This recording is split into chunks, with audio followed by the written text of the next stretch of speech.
السلام علیکم، کیا وعلیکم حال ہے السلام آپ کے؟ ورحمۃ اللہ وبرکاتہ۔ ایک سوال ہے،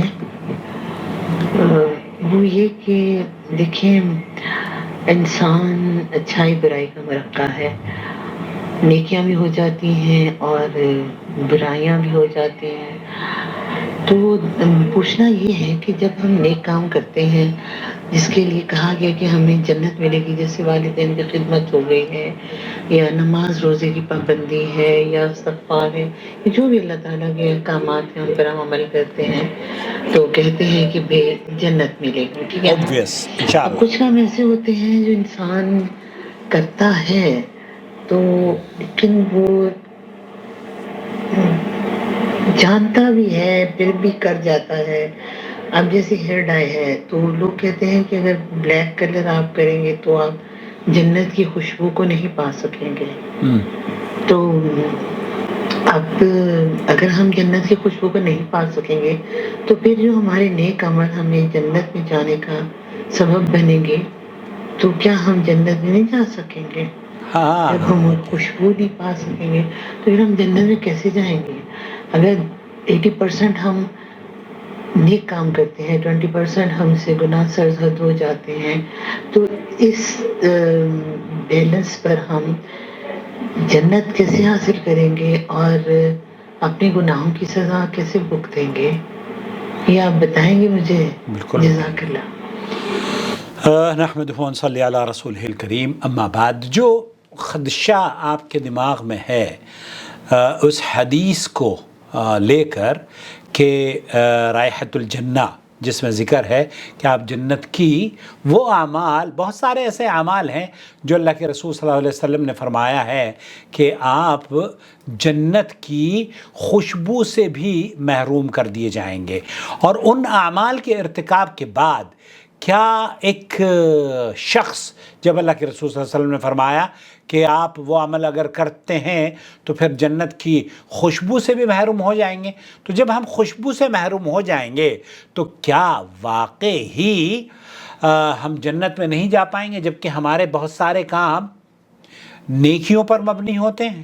ہم نے کوئی معاصی نہیں کری، کوئی گناہ نہیں کیا، لیکن کالے بال کالے کر بیٹھے یا ایسا کام کر بیٹھے جیسے کہ اللہ کے رسول صلی اللہ علیہ وسلم نے فرمایا ہے کہ جس نے کسی معاہدی ذمہ کافر کو قتل کیا وہ جنت کی خوشبو نہیں سونگھ سکے گا، جبکہ اس کی خوشبو 70 سال کی مسافت یا فاصلے سے محسوس ہوگی۔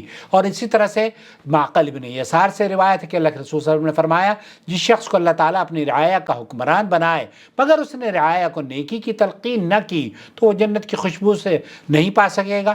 اسے بخاری نے روایت کیا ہے، جس شخص نے والد کے علاوہ کسی اور کی طرف اپنی والدیت کی نسبت کی تو وہ جنت کی خوشبو نہیں سونگھ سکے گا، جبکہ جنت کی خوشبو 500 سال کے فاصلے سے محسوس ہوگی۔ ابن ماجہ وغیرہ۔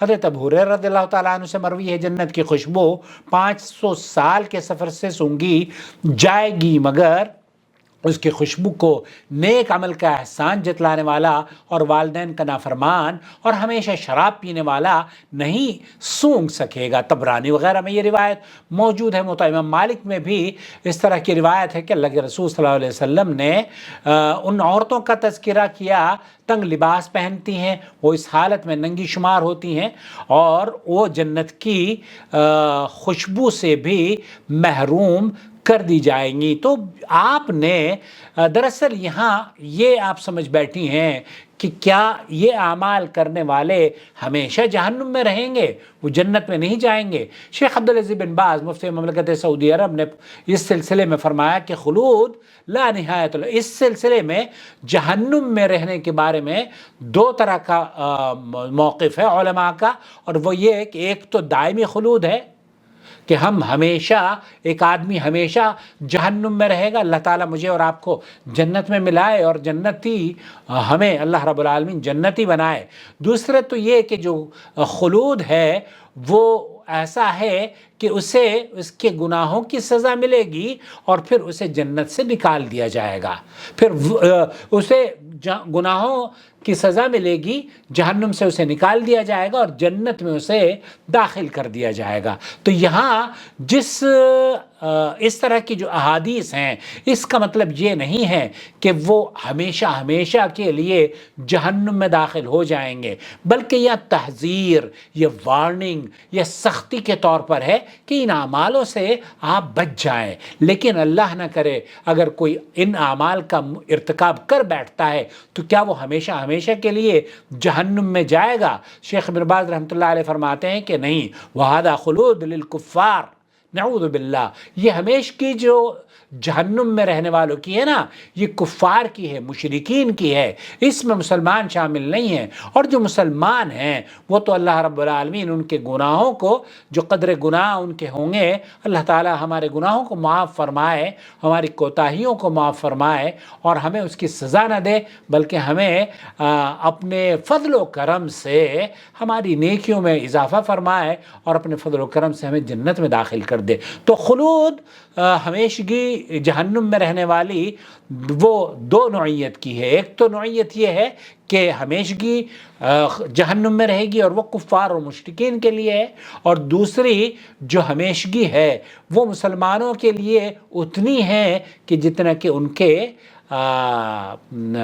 کے اعمال ہوں گے۔ جب ان کے اعمال کی سزا مل جائے گی تب وہ جنت میں داخل ہو جائیں گے۔ جیسے کہ شیخ ابن باز نے مثال بھی دی ہے کہ قاتل نفس ہو، جب وہ خودکشی کر لیتا ہے، والزانی، وہ اس طرح کے گناہ جو اس نے کیے ہیں، تو وہ انشاءاللہ تعالی ان گناہوں کی سزا پانے کے بعد جنت میں داخل ہو جائے گا۔ اور اگر کسی نے توبہ کر لی، یہ اعمال کیے اور توبہ کر لی، ہمیں توبہ، آپ کو اور ہمیں ہر روز کرنی چاہیے، کیونکہ بہت سارے گناہ ہوتے ہیں۔ تو اللہ رب العالمین فرماتا ہے الا من تاب وآمن وعمل عملا صالحا فاولئک یبدل اللہ سیئاتہم حسنات وکان اللہ غفور الرحیما ومن تاب وعمل صالحا فإنہ یتوب الی اللہ متابا۔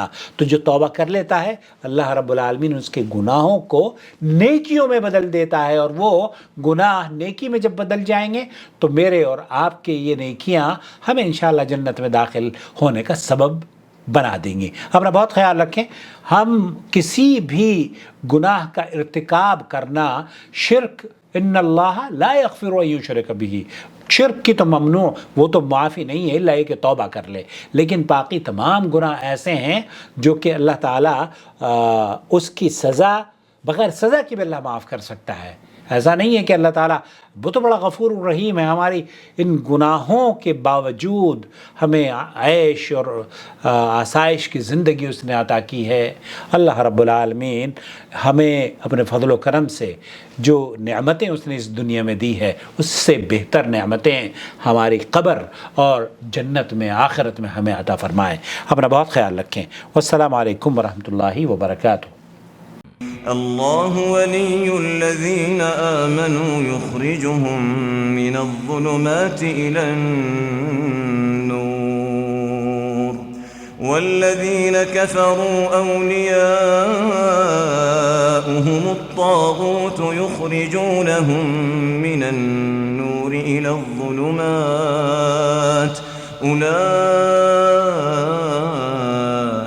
أصحاب النار هم فيها خالدون۔